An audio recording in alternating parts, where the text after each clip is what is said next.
Pria ini baru saja ingin memakan sandwichnya. Detik berikutnya, dia tertembak. Belum sempat merespon, dia pun terseret oleh pengemudi itu. Tapi di hari kedua, di tempat yang sama, pengemudi itu tertembak. Pria yang telah mati itu hidup kembali. Namanya Roy. Dia terjebak dalam siklus ruang dan waktu. Setiap pagi, ada suara tawa gadis yang membangunkannya. Dia selalu santai menghadapi setiap serangan. Dan masih sempat menuangkan kopi. Menyiramkan ke mukanya. Helikopter bersenjata pun muncul. Pembunuh yang ada di dalam mengangkat senjatanya, menghadap kamar dan menembak membabi buta. Roy sudah terbiasa dengan kehidupan begini. Bersembunyi dari pembunuh. Dan akan dibunuh oleh pembunuh berikutnya. Saya adalah Guan Yan. Misi saya telah selesai. Bahkan saat Roy melarikan diri dengan mobil, Roy pun ditabrak oleh Bas. Kalau bukan Bas yang menabraknya, maka dia akan bertemu dengan si kerdil, yang menempelkan bom di tubuhnya, meledakkan dia. Saat dia ingin menelepon polisi, pembunuh pun dengan cepat datang, menggunakan RPG dan menembaknya. Sudah terlalu sering dia terbunuh. Terkadang dia juga bisa menyerang kembali, lalu pergi ke klub menikmati bir. Tetapi pembunuh masih saja datang dengan cepat, menghabisinya. Sehari sebelum Roy memasuki ruang waktu, Gemma, mantan istrinya, memintanya datang ke laboratorium. Dia telah melakukan penelitian ini selama 5 tahun. Membuat ruang dan waktu berputar kembali. Saat Roy merasa penasaran, Gemma tiba-tiba memotong sedikit rambutnya. Sore harinya Roy memeriksakan rongga mulutnya. Malamnya dia pun berkencan dengan dokter gigi itu. Tiba-tiba telepon berbunyi. Terdengar suara Gemma, mantan istrinya.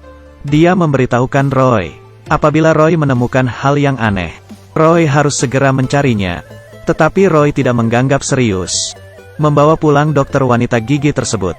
Di hari kedua saat dia bangun, Roy pun memulai kejadian yang sama setiap hari. Kemanapun dia pergi, dia tetap akan dibunuh. Roy pun ragu. Di tubuhnya, apakah ada pelacak? Dia datang ke klub, menanyakan kepada seorang ahli, ada di mana pelacak itu? Apakah bisa menemukannya? Si ahli pun berkata, kemungkinan ada di dalam gigi Roy.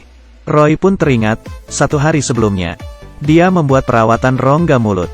Ternyata, pelacak ada di dalam giginya. Pelacak pun ditemukan. Belum sempat merayakannya, pembunuh menemukannya, dan menembaknya. Dia mengalami metode pembunuhan yang berbeda setiap hari. Si kerdil muncul. Pembunuh pun selalu menemukan Roy. Dan langsung membunuhnya. Ternyata di dalam gigi Roy ada sebuah pelacak.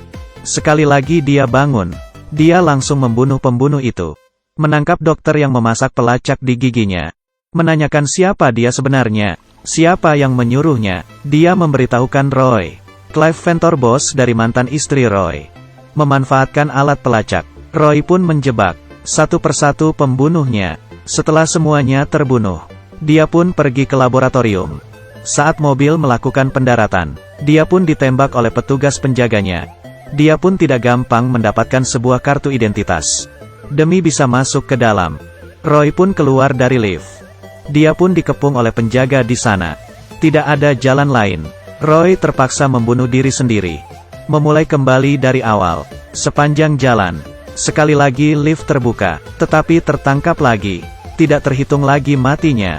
Dia pun mulai bisa menyerang. Akhirnya dia sampai ke ruangan laboratorium. Orang yang ada di depannya adalah Guan Yin.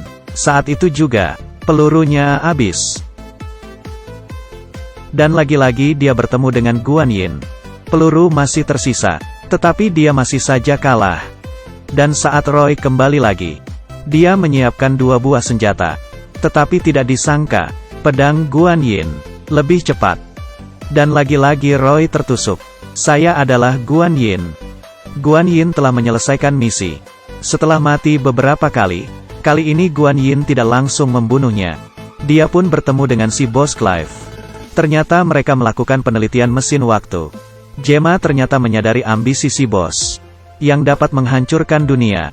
Kemudian menggunakan rambut Roy, meneliti DNA-nya, memasukkan ke dalam mesin waktu. Inilah yang membuat Roy mengalami perputaran ruang dan waktu. Gemma ingin Roy menghalangi Clive. Karena kegagalan, bos pun membunuh Gemma, dan mengirimkan sejumlah pembunuh, mengejar dan membunuh Roy. Roy pun akhirnya mengetahui kebenaran. Dan Roy tertusuk sekali lagi. Setiap hari dia membuka mata. Akan ada pembunuh yang mengejarnya. Setelah setiap kali terbunuh, dia akan hidup kembali, demi membalaskan dendam mantan istrinya. Dia belajar melarikan diri dari pembunuh.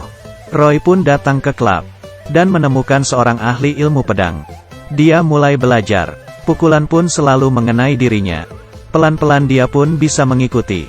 Beberapa hari kemudian, dia bisa menyesuaikan pukulan. Setelah melewati masa pelatihan dari Dai Feng, si ahli bela pedang, dia pun belajar kungfu. Saat Roy kembali bertemu dengan Guan Yin, dia meletakkan senjatanya, mulai berkelahi menggunakan pedang. Tidak lama, Guan Yin pun tertusuk oleh pedang Roy. "Saya Roy. Saya telah menyelesaikan misi." Roy pun masuk ke ruangan laboratorium. Akhirnya si bos Clive terbunuh. Dia juga menemukan Gemma. Dia melihat monitor. Waktu kematian Gemma, jam 7 pagi lewat 14 menit. Dia bangun setiap jam 7 pagi. Dia mempunyai sedikit waktu menyelamatkan Gemma. Roy pun membunuh diri sendiri. Roy terbangun lagi. Dia langsung melompat ke helikopter itu. Saat melompat ke dalam, dia menendang pembunuh itu hingga terjatuh. Lalu meminta pengemudi menuju gedung laboratorium. Sesampainya di sana, Roy melihat dari monitor para pembunuh di dalam lift. Dia membawa senjata yang ada di helikopter dan menembak mereka di depan pintu lift. Para pembunuh pun mati. Petugas yang mendengar suara tembakan berlarian menaiki tangga dan dihabisi oleh Roy. Dengan cepat melewati petugas. Di saat bersamaan Gemma dicekik, Roy pun segera datang. Sekali tusukan petugas pun terjatuh dan mengambil senjata petugas, menghabisi bos Clive. Serangkaian kejadian ini seperti awan dan air yang mengalir. Gemma pun selamat. Roy telah berhasil. Tidak hanya menyelamatkan Gemma, Roy juga menyelamatkan diri. Seandainya mesin waktu benar-benar ada, apakah kamu ingin suatu hari waktu terus-menerus diputar kembali, kekal selamanya? Saya Yuan Sang. Sampai jumpa.